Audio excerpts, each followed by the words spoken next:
Show today we have Morgan Williams, and here is why she is awesome. She's the co-founder and CEO of Peak HR, a cohort-based training program for the next generation of progressive HR practitioners. She is the founder and fractional people partner behind MWHR Consulting, helping business leaders with tools to leverage employee connection. And there's a few ends. And she's a member of the Harvard Business Review Advisory Council. Couple that with her degrees in psychology and masters in dispute resolution and conflict management, and she's got a few things to talk about that I'm thrilled to dig into. Hello, Morgan. Hello. Looking forward to it. So today we're going to talk about connection, specifically about connecting executive to employees, which, to be honest, continues to be a growing gap for a lot of organizations. So I'm super curious about Yeah. this. But first, Morgan, I got to ask you the question which I ask all of my guests, which is, what is your best or worst employee experience? I will definitely go with my best. It truly has transformed me as a leader. What I would say is that when I first started at HP, my boss, Linda Beverin, I'll never forget, but she asked me on my first day, what did I want to do next? And I was terrified because I knew exactly what I wanted to do next. But it's like you sell people on these jobs that you want this whole time to say on your first day you want to do something next. And I went with the mindset of, if you ask the question, you better be ready for an answer. And so that's what I went with. I told her. But what's so transformative about that is that day she connected me with somebody in employee relations, Sherry Bowman, which began my mentor to help me on the employee relations journey. And so it was just wonderful because I'd already had an external mentor, but that day she set me up with an internal mentor to kind of really put me on a trajectory for my next role. And I know a lot of managers are scared for people to leave, but it was because she had that faith in me that I had such a loyalist attitude towards her, and, like, everything that she was doing, like, I just knew she wanted best for me. I knew that from the very first day I started. So it just opened up this whole transparency lens that I just felt comfortable immediately right then and there without being scared. So, yeah. It's frightening to me that leaders don't do that. Leaders are immediately thinking about the onboarding and then what are you going to do for me? And great, less Yep. work for me. I've got a new body in the house, so now I can, but without thinking of the bigger picture. Because I mean, keep in mind, the name of this podcast is Relationships at Work. And the former of what I Yep. described was not a relationship. What you've described is the building of an amazing relationship because she's looking at you as a Yep. person that has hopes and goals and dreams and plans, Dreams. and she wants to be a part of that. So it breaks my heart Yeah. that is not a more normal thing. Yeah, same. It opened up such a window of transparency and trust. That was the first building block. I had to trust her enough to answer, and she had to trust me enough to really ask a question. And so I just think that it transformed my whole relationship there at the company. Now, speaking of, these are direct reports, but I'm going to talk more of the C-suite, as it were, to a larger organization. We're gonna get Okay. away from that direct report structure and look at the larger organization in our Well, conversation today. So the first question I have to ask is, we have to figure out what the problem is first. So do you feel the disconnect right now between executive and employees? I think that, look, COVID really did a number on all of us. And I think, one, we collectively have not healed from that trauma. We have collectively not really addressed it. We just keep trying to go on. But the thing that employers or CEOs, C-suite, things like that they're not thinking about is a lot of these people were on furlough for a long time.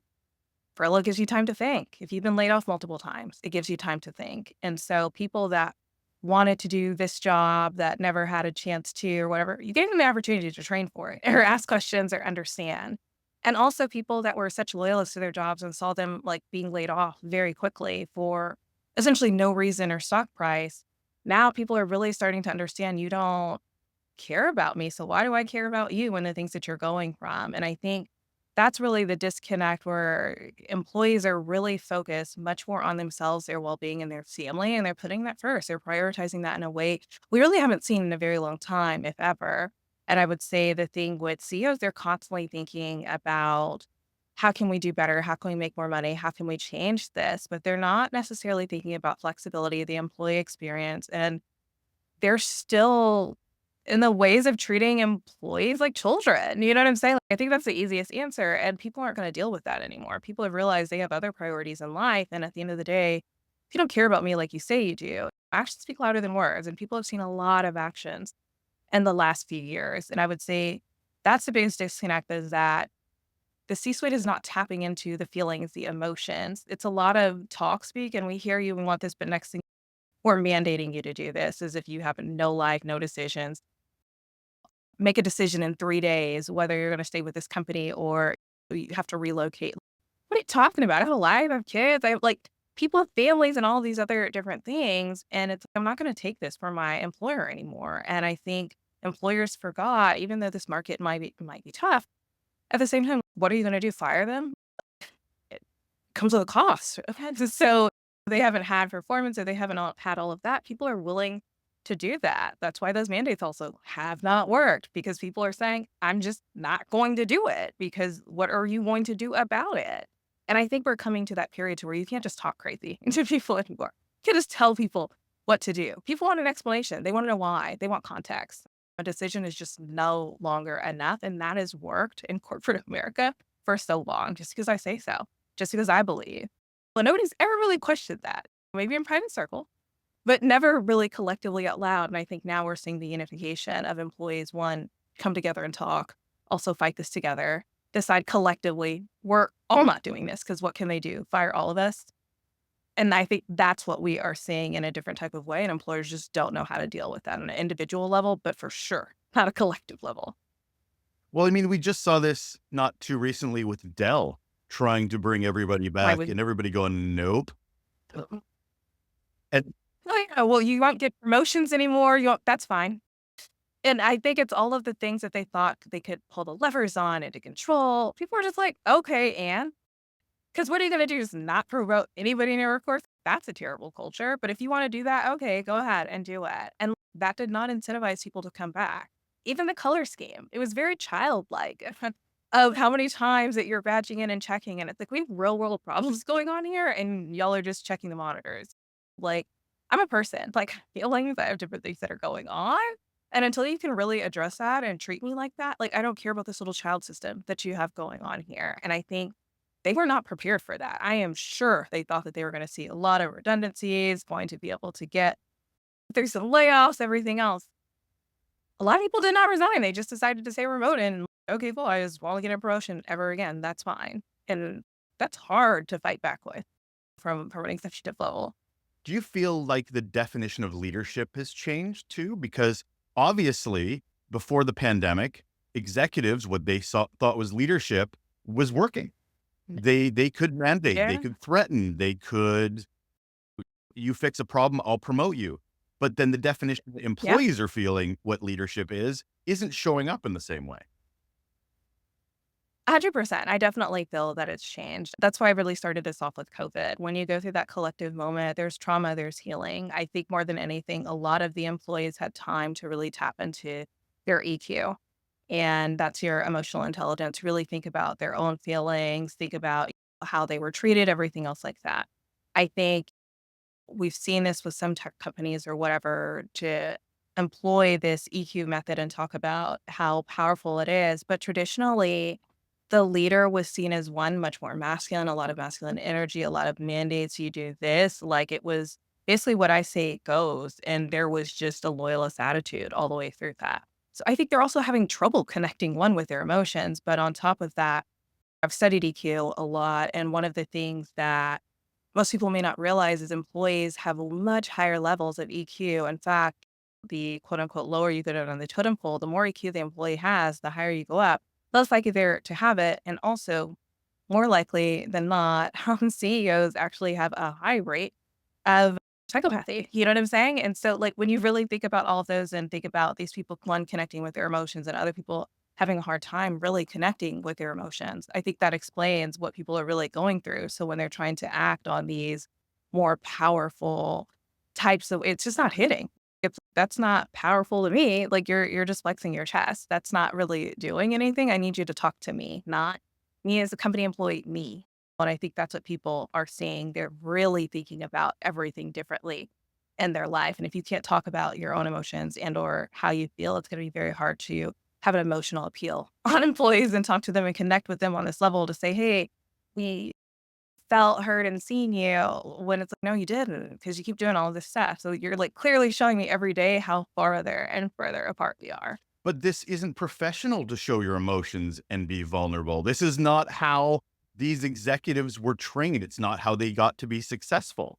So, I mean, as much as I seeing all these surveys that continually get a wider and wider gap between what executive thinks and Mhm. what employees know, like this seems that these gaps seem to Yeah. get bigger and bigger. But then I feel kind of bad Yeah. for the leadership and executive too, because their whole what made them successful isn't the same anymore. And they don't have the tools or adaptability or resiliency or leadership styles to pivot. Yes and no. Okay. The one thing I will say is that a lot of executives have coaches. And whether you choose to use them or not, you have a coach. And so to say that maybe this isn't the natural response to you, but this is the way that it is. We all collectively had to get used to COVID, working inside our homes. It's not saying we all had the emotions for it, but we all had to collectively do it. And I think this is one of the things, if you're at the helm of the company, you're going to have to do it. It may not be natural to you. HR is a great example. All of a sudden, we became chief medical officers in our own offices. Most people had never dealt with any type of medical. People didn't know HIPAA. They didn't like all of these things, but all of a sudden we're taking all this paperwork and talking about vaccines and wait, this is not our job. Like we've all had to adapt in these last few years. And I think to a certain extent, they thought they were exempt from that. And everybody has adapted once again through COVID and not seeing this happen with them. I think everybody just kind of wants to get back to the old way. I also think that, look, if we're going to be very real with this, they're losing power. That's ego. You know what I'm saying? There's a lot of things that feel in charge them, and to not kind of have this earned respect that they had and it's vanishing overnight, or to see people publicly saying things, or like even Gen Z just recording their layoffs and things like it's a scary world for a lot of executives and CEOs in a way where you could make a decision and it felt like it was in a bubble and it was protected, where now people are like, you're not going to treat me like this and I'm going to tell everybody about it. And so my whole thing is you better change. You know what I'm saying? You're gonna have to change if you want to have a true relationship with your employees. If you want to figure out what's going to work, you're gonna have to lean into the things and understand their everyday struggles. Childcare, that's very huge.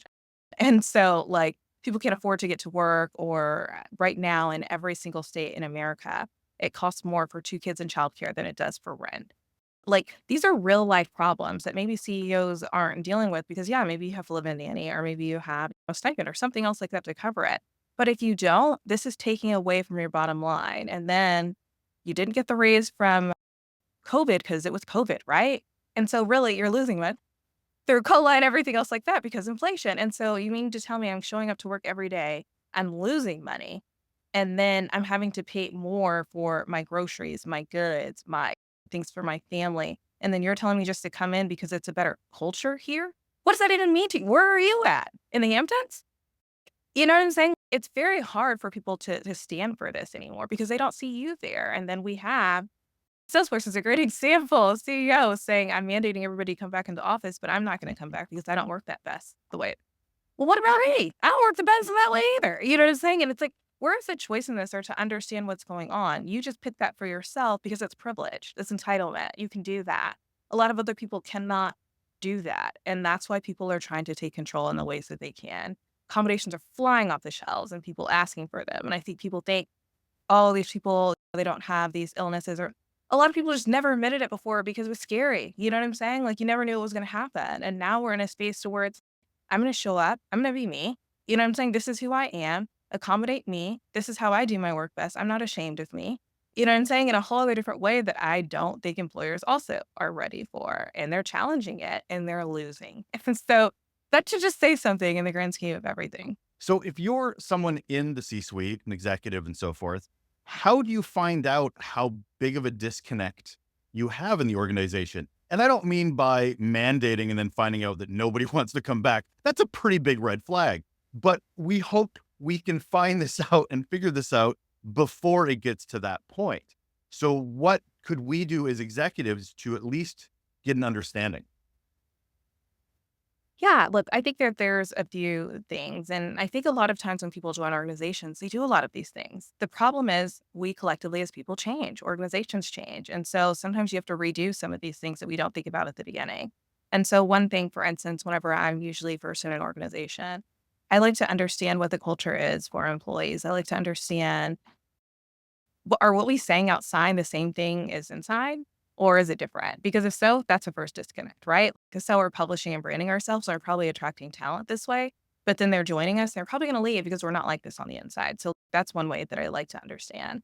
I like to understand if they could change something, what would it be? These are easy fixes that you can either put on your to-do list, your roadmap, whatever the case may be, that makes employees feel felt, heard, and seen, right? I'm literally asking them going along. Also saying, look, just because you say something does not mean that I'm going to do it. I want to be very clear in that, but at the same time, I'm trying to understand and what I can see from mass consensus, I would like to put it on a roadmap.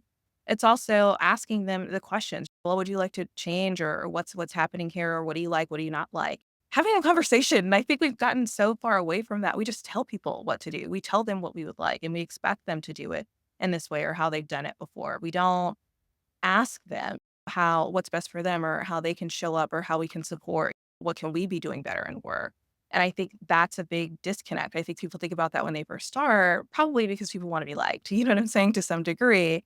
And it's trying to appease and come in here and make it seem like you're not this like overarching ruler. But at the same time, we should be continuously asking these questions. Think about how much you've changed at a job when you first started there and then when you left. And if somebody only asked you when you first started, your ambitions were likely very different by the time that you left. And so, if we can kind of engage in this, and I'm not even just saying in a one to one fashion, but taking the time, doing skip levels, like making sure that they understand what are the business objectives that we're even trying to like gain here. Because sometimes people are so disconnected from the top, they're just doing something and they have no idea how it even contributes to the company as a whole. And so it's answering some of those little questions, making employees see where they fit in this big piece of the pie and what their contributions are. At the end of the day, most people, they want purpose. And I'm not saying people are coming to work for that purpose. People can have purpose in all different aspects of their life. But the more that we can say, this is how you're directly contributing, people like that. People like to be felt, heard, and seen. They want to hear that from their leaders and also to know that their leaders can make that connection that the reason this is that way is because of me. Like, that's a contribution. A lot of people don't get that. It's a good job after the whole project is done. And so this is an opportunity to tap into that a lot earlier. I would also say listen and stop doing surveys just to do them. Like, survey fatigue is a thing, but more than anything, inaction fatigue is a thing. If you keep asking people, hey, they keep telling you, you keep ignoring it, people are going to stop answering you because you don't really want to know. You're just on autopilot on doing these surveys without really looking at the results and doing things. And once again, this is a way that employees start to check out. So if you want to start somewhere, a second place, taking a look at that. When's the last time somebody's answered that? Sometimes your answers are already in there for what you need to do next. And don't ask questions that you know you're not gonna change. You know what I'm saying? Like, I think also be realistic with that because if you're gonna ask all these things and be like, "Oh, we wanna hear your answers," and then it's great, file that in the back, we're never looking at it again. Who wants to do a survey again? You know what I'm saying? Like, and we have to think about that. These are people, this is their time. They put their time into telling you how they feel, only for you to not read it just feels disrespectful at a certain point, and once again, it's going on that's a feelings radar that we're talking about here, and I think when we can constantly kind of connect some of these actions that we've been doing historically at work for a very long time to, "Yeah, this is why people feel this way." It really makes sense when you think about it. Yeah, I think the other thing is just employees. I think so long we just expected employees to do this because you work here and this is your job. But what does this get to me? What does that mean to me? I need to understand and not just say a good job that you've done this, but how am I incentivized? We saw the Pandora CEO or Panera Bread, Yeah. excuse me, Panera Bread CEO talk about he went to therapy literally to understand why the employees in the stores weren't excited about the share price. Did they get incentivized for that? No, so why would they care about that? Like, to me, it's very easy, connectable stuff. It just we've gotten so far away from these things. Would you care about it? Yeah, that's why you cared about it because you got a raise and you got significant cash and stuff now. So, of course, you care about it. But if you want people to share in that pride and that joy, you should really think about like profit sharing. You should think about different things. If once we get to this measure within the stock price or whatever, if we get here, the team gets this. that's a shared joy. That's a shared goal. Most people will work towards stuff like that because they want it. But if you don't have anything like that, and it's like, once I get here, I make 500 million and then we're going to have to lay off people after this. Well, wait, what do you mean? Why am I helping you get there? What am I being incentivized with? And then maybe I get a severance package at this point because you already done so many layoffs. No, people need to feel that they are a part of this team. First thing I want to mention is I've heard survey fatigue before and I've heard email fatigue before. The only way I kind of challenge that, and you did mention this, is no, I'm not tired of emails. I'm tired of crappy emails. I'm not tired of surveys. I'm Yep. tired of crappy surveys that you don't do anything about. If you do a survey Yep. that I know is meaningful, that's listened to, that's action, that's followed up, And I'll take a survey every day, all the time. I'm good if it improves my world, but that's nearly never the case.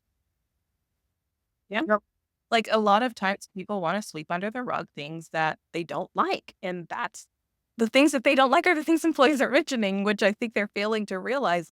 They're bringing this up, they wanna hear it. They want to see a resolution to it. Well, the attachment to cost is such a big part of it too, because executive is focusing on shareholder value, is focusing Uh-huh. on let's make the most money possible, and they can't seem to wrap their brain Yeah. around that happier, more engaged, more productive employees that you build a relationship with will actually help that in the Yeah. long run as well.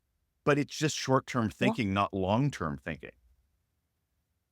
100%. I'm curious too from an HR perspective. So, executive is having a disconnect with employees. And yet, when we're talking about the things we're talking about, it's not the executive that does it. They're using proxies like HR or middle management. So they're like, why don't they like us? I'm like, when have you talked to them? Because you're using HR to talk to them or middle management to be your Yep. messenger. You still have that disconnect because you're too busy. Mhm. No, no, you just don't find it important enough. So I kind of want to know Mhm. whose responsibility is this? Because it sure doesn't look like executive is treating it like it is theirs. I'm 100% with you. I mean, I will say even for me in an HR realm, world, whatever you want to call it, whenever I'm thinking about decisions, I try to think about the things employees have already told me. I don't do these jobs day to day. You know what I'm saying? These are somebody like, in a sense, they're an expert in their job. Like, why don't we lean on to them to think about what are the fixes to this or what would you do Mm. differently about this? And I think for me, I like to lead with buy-in, particularly with my employee groups, and to ask them different questions of, "Do you like this?" or "What would you change about it?" Because when they help it or shape it or feel like I took their opinion into account, you know what they do? They help me roll it out. They're advocates for it, and it's little things like that that work for me because our plan, it gets over there, but also it's a better plan. Like, it's better than me trying to roll it out, and then as soon as I get there, there's pushback from them or like, "Why did you do this? It doesn't work," or I mean, I think we all have that story of this new executive coming into your job, and all of a sudden they're changing all the processes, and everything's a million times harder. It doesn't make any sense because 'cause they've never seen the people do the work, and that's the thing, right? Like, to me, that is the executive's job to do these skip level meetings to understand what are the real problems even with management? What are the problems with people that are below management? Also, not everybody wants a traditional career path anymore. They may not want to be managers. So understanding that, like, how are we still incentivizing these people that maybe have realized I'm a better individual contributor. I don't want the job to be a manager. It's stressful. I got enough stress on my plate, but I do like what I'm doing and I do want to provide for this. Like, how are they incentivized? Because traditionally it's had to be if you wanted to get higher up or to get paid more, you've had to be a manager. And let's be real, we've all had enough bad managers in here. Like, not everybody should be a manager. And so we're gonna have to look at different career tracking. We're gonna have to look at how incentivizing employees is different, but also getting their feedback. And they're the ones that are doing it day in, day out. They can tell you if trying to do this is gonna work with the system or it's really stupid, or yeah, you can put it in here and it streamlines it, but it doesn't feed to this system. So that's great over here, but now I have to do all this stuff manually, or sounds great, implementation's horrible. There's so many different things and ways that you can put them in, or even create like a super team of people from a few people from each level to kind of give feedback and insight or a roundtable before you do a rollout, or to understand what you may want to even roll out by getting collective feedback.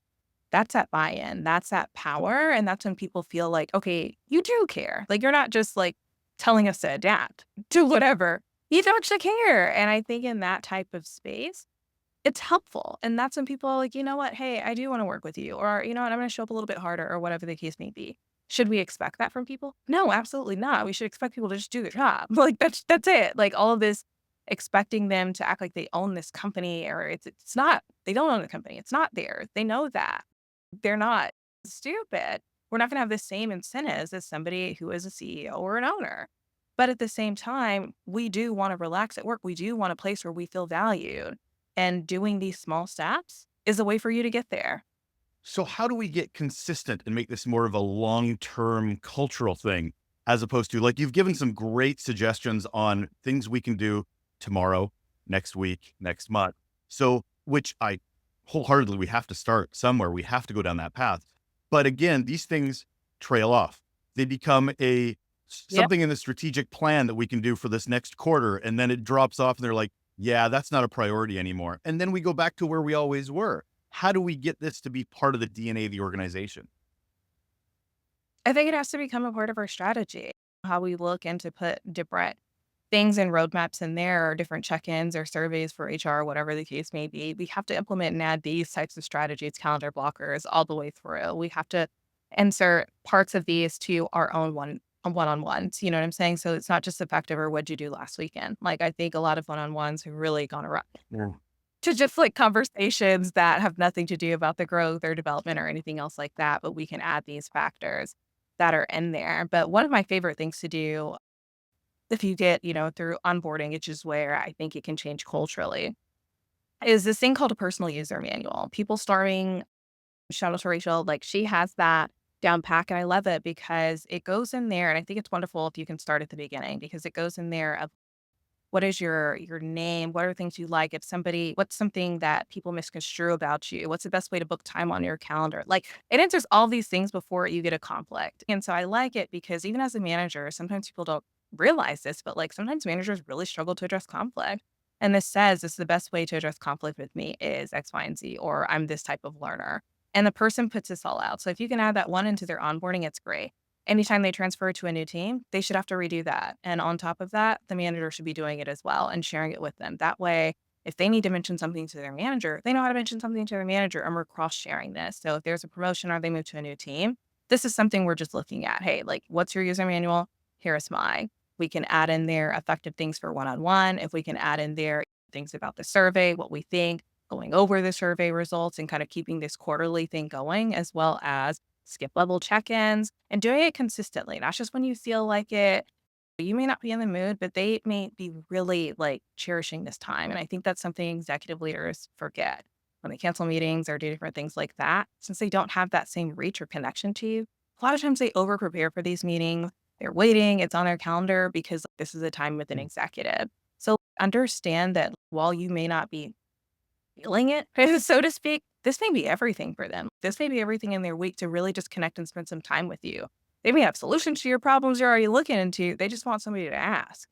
And so understanding how important this time is. And when you can build some of those things in, it starts just becoming something that it's just on auto repeat. You don't have to think about it so much. You don't have to operate in this type of way because imagine if every time you transferred, your manager knew everything about like how you would like to be treated and you knew everything about how your manager would like to be treated and how to raise things. Like that would resolve so much conflict if it felt that it can be very, very helpful, as well as like misconceptions or I don't think they're online working or doing they've already said this, whatever, about themselves in here, and it just could resolve so many problems, and so that's one of the reasons I really like that because as you evolve, even after you come back from a leave, a maternity leave, whatever the case may be, it may be a good time to be like, "Hey, this was all stuff that happened before, but now that I have a baby and everything, I'm completely changed. Put everything on my calendar." People go through changes, and so I think it's a really good opportunity to do that, as well as even from a medical type of way. If people have gone from a leave and things like that, yes, maybe their accommodations are over, but maybe the way that they are right now is different, and so they wanna make sure that that is known, so, "Yeah, this is how I was before. There's no problem here, but this is just how I'd like to be treated." We evolve, and so I think we have to make space I for that. love that because it treats the employee like it's an employee journey as opposed to just, hey, we're going to do onboarding. We're going to talk to you for a little while, and then we're going to talk to you again when you leave, maybe. There's Yeah. no connection to the promises we made on those first couple of days, the values we spouted about. Well, yeah, we'll talk to you again later about that. it's understanding that people morph and change within their employee journey. Their values may change. Their Well, motivations may change. When they first got in there, they might have, I'm here for the paycheck, or later, I'm here for yep. work-life balance. If you don't do this exact Mhm. exercise, you'll never know, and you'll keep treating them like they're the same person, like we're 9 still and Mhm. not 27. Like we're again back to your thing about treating people like children. Is we grow up, we change as human beings, Mhm. and if you're lucky enough for somebody to stay with you within that organization that long, then they will change within that. You want them to change. You want to be a part of that journey. Yeah, and most likely they want to be a part of the journey with the company as well. There's a reason that they're staying on there too, but if people can't understand that, a lot of times people will give companies a lot more chances than they should.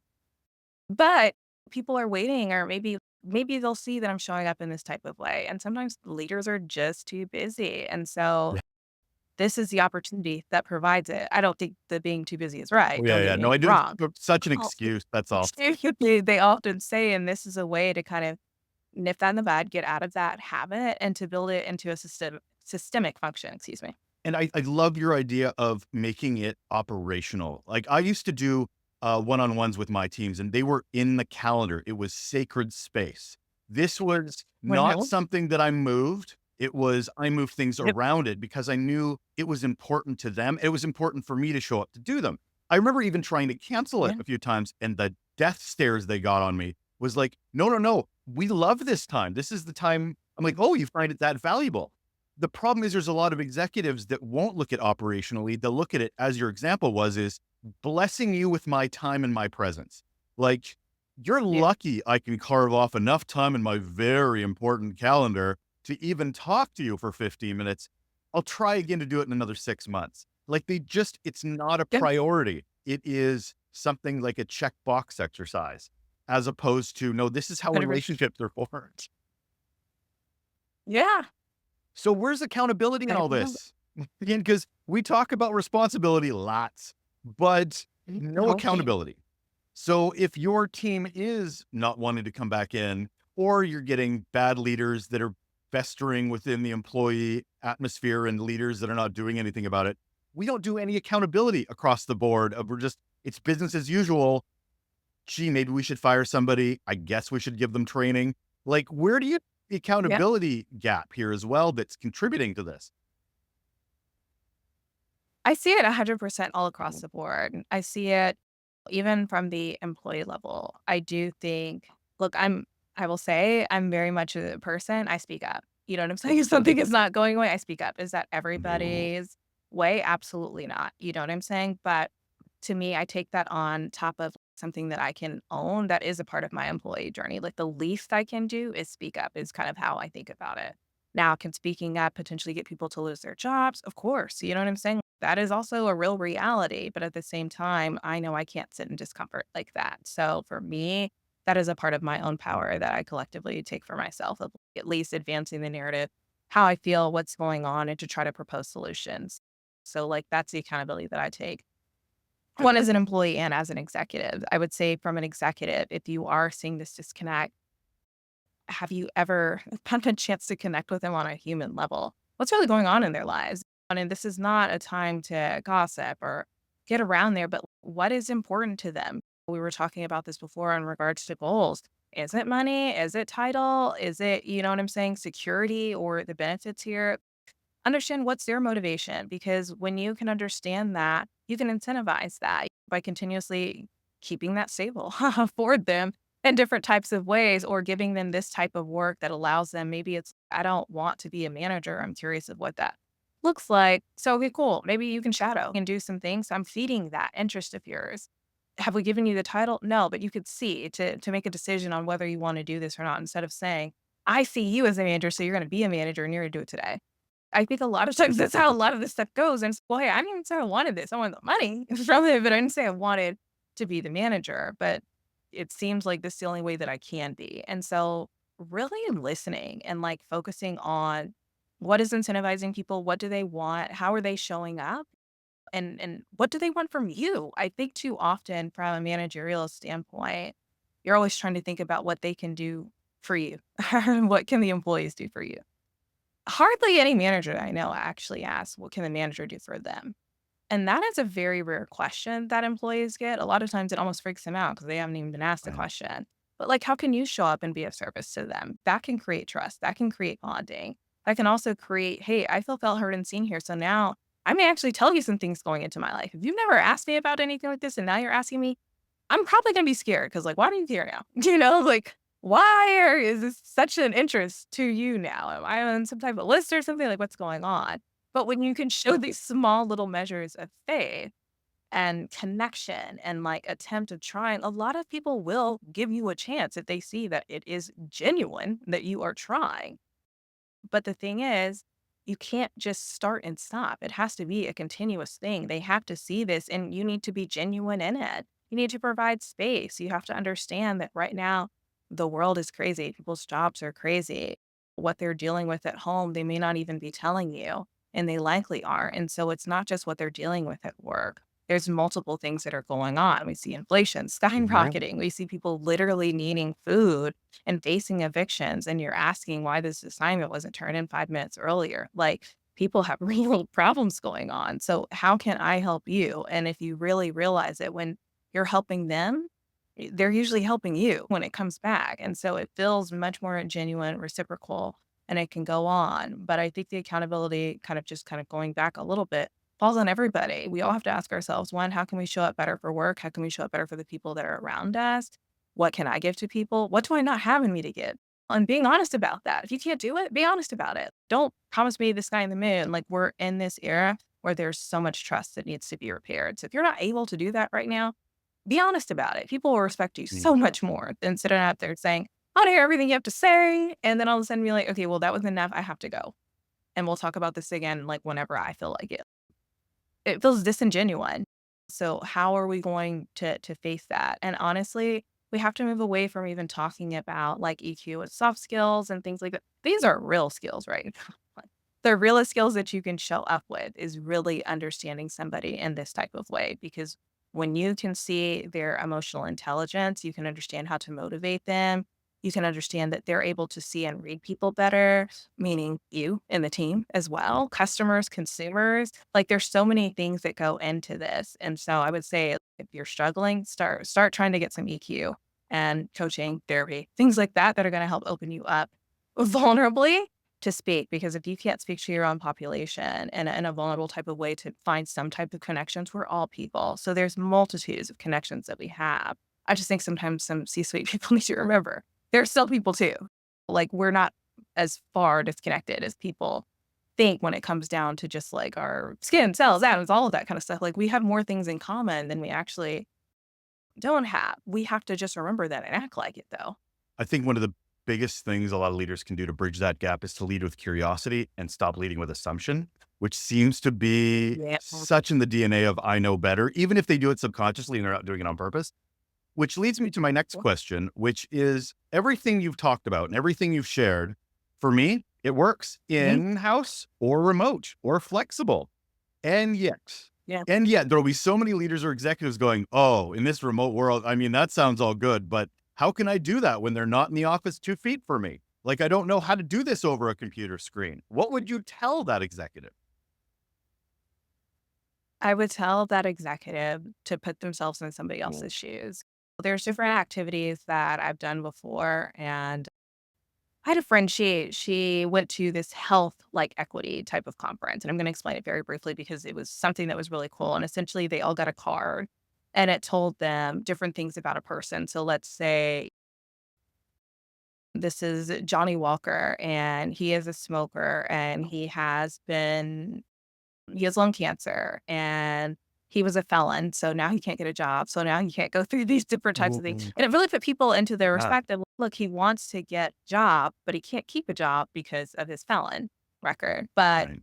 he has health issues, so how do you get the purity there? And I think it makes it perplexed, and so they run through some scenarios of, like, he's interviewing, and it's kind of these yes, no questions that they get an option to choose on, but what I think is really cool about that is it literally puts you in the shoes and understand healthcare is expensive, 1, and then 2, it's not just about showing up and doing your best work. There's things that come about it, about, like, your life, your things that have happened in the past, the inequities that you are facing of, "Look, I just wanna show up and I'll work my hardest."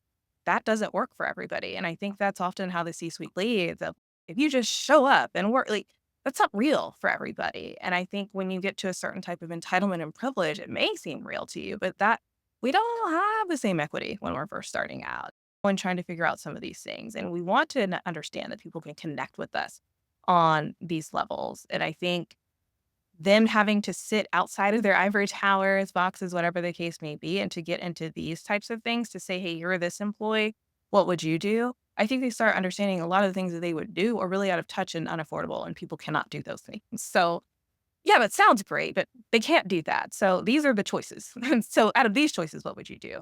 And when you can really start narrowing it down, I think they see as much as they talk about employees have all this choice, they have limited Right. choice.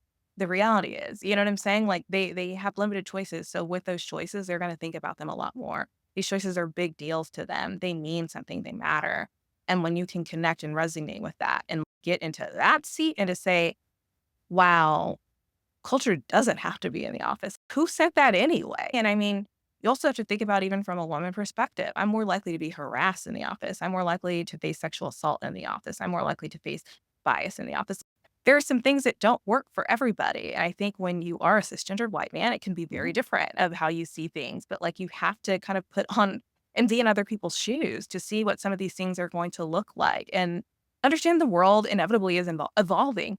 So some of the things that worked before mentorship, like I haven't met most of my mentors in my life, like in person. So I don't want to hear it. Like for me, I'm the worst person to talk about that. I haven't even met several of my bosses ever in real life, companies I've been at for years. So it's really hard for me, like for somebody to talk to me about that because I'm like, well, I didn't learn that from, they don't look like their little fake picture back in the day or anything else like that. I don't know what they look like. That's just the reality, and none of that stuff matters. Linda, same thing with her. She was an excellent manager. Remember her to this day. Never met her in person. And I think there's so much power in that and to understand just because it worked like that for you or it was modeled like that for you, it's not the real world we're in. We're in a flexible, adaptable world. And either you work towards it or you will work out of it. Meaning, like, this will not work for you anymore. Eventually, you have to adapt. Survival of the fittest, really, when it comes down to this. And so I think CEOs, you can mandate this old way of working. You can say these things because you were in office for 20 years or 30 years or whatever the case may be. But when it really comes down to it, if you don't adapt in this cycle, we're about to have a lot more Gen Z, I think, coming in here. People that expect flexible options, people that have lived it this way through high school, through college, and now through work, and you're going to try to change it and tell them where they need to be as if they are a child. I don't think it's going to go over so well. Thank you so much for this, Morgan. I appreciate it. So much ways we can do such a better job, but we are so focused on ourselves at the executive level of Yeah. our problems, not anybody else's. I'm going to wrap this all up with the question I ask all of my guests as well, Morgan, which is what's one simple thing, one simple action people can do right now to improve their relationships at work? I would say, and this isn't even just relationships at work. If somebody says that they want to talk with you, one simple thing I've learned, ask them, do they want a solution or do they want you to just hear them? Goes a million miles away. I think often too many people want to provide a solution and somebody's like, I just wanted you to hear me. I just wanted to vent. But also that's how you start repairing your relationship. That's how you start understanding what do you want from me? I know you want to say all of this, but is there something you want after this to feel validated with here? Or you just wanted to say what you wanted to say? Cool. We can do either or, but that's a respect in that gesture. Small gesture, but big meaning. That is Morgan Williams. She's the co-founder and CEO of Peak HR and the founder and fractional people partner behind MWHR Consulting. Thank you so much for being here today, Morgan. Thank you. I've enjoyed it.